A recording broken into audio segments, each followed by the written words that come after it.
आज तक करोड़ों लोगों की मौत हुई है, मगर एक इंसान ऐसा था जिसकी मौत बहुत अलग थी। वो था यीशु मसीह। यीशु क्यों मरा? क्या उसके मरने की कोई खास वजह थी? जवाब के लिए हमें जानना होगा कि जब पहले इंसान को बनाया गया तो क्या हुआ। बाइबल बताती है कि परमेश्वर ने जब आदम को बनाया तो वो परिपूर्ण था, यानी उसमें पाप नहीं था। वो अदन के बाग के सभी पेड़ों के फल खा सकता था सिवाय एक पेड़ के। परमेश्वर ने उसे एक आसान सी आज्ञा दी कि वो उस पेड़ का फल ना खाए। वो पेड़ इस बात की निशानी था कि अच्छे बुरे का स्तर ठहराने का अधिकार सिर्फ परमेश्वर को है।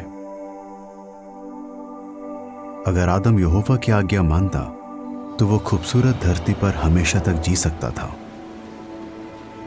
परमेश्वर ने आदम को बहुत सी अच्छी चीजें दी थी, मगर आदम ने उनकी कदर नहीं की।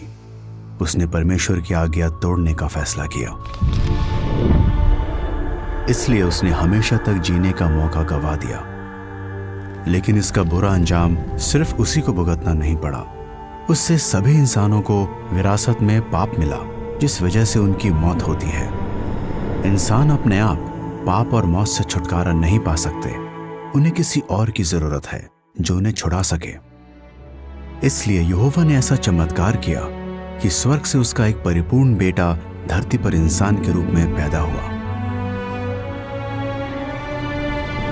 वो यीशु था। यीशु आदम की तरह परिपूर्ण आदमी था, लेकिन उसमें और आदम में फर्क यह था कि यीशु ने हमेशा परमेश्वर की आज्ञा मानी। इस वजह से यीशु बहुतों की फिरौती के लिए अपनी जान बदले में दे पाया। लेकिन एक इंसान की मौत से सभी इंसानों को कैसे फायदा हो सकता है?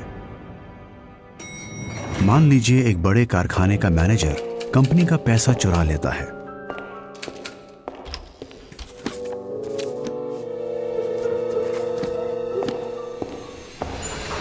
इस वजह से कंपनी कर्ज में डूब जाती है और कारखाना बंद हो जाता है। कंपनी में काम करने वालों की नौकरी छूट जाती है और उनका गुजारा नहीं हो पाता। एक आदमी की बेईमानी की वजह से इतने सारे लोग तकलीफ झेलते हैं।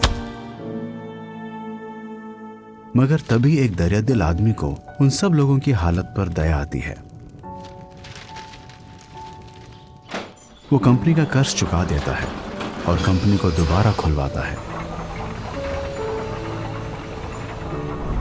इस तरह कर्ज चुकाकर वो कंपनी में काम करने वालों और उनके परिवारों को राहत दिलाता है।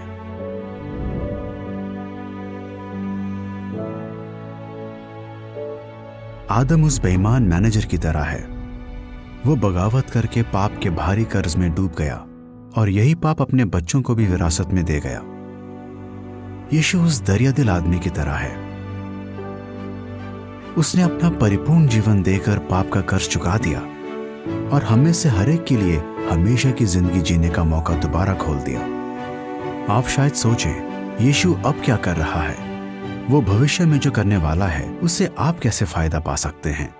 इन सवालों के जवाब परमेश्वर की तरफ से खुशखबरी नाम के ब्रोशर के पार्ट 4 में दिए गए हैं। आप इसे jw.org से डाउनलोड कर सकते हैं। आपको बाइबल सिखाने में यहोवा के साक्षियों को खुशी होगी।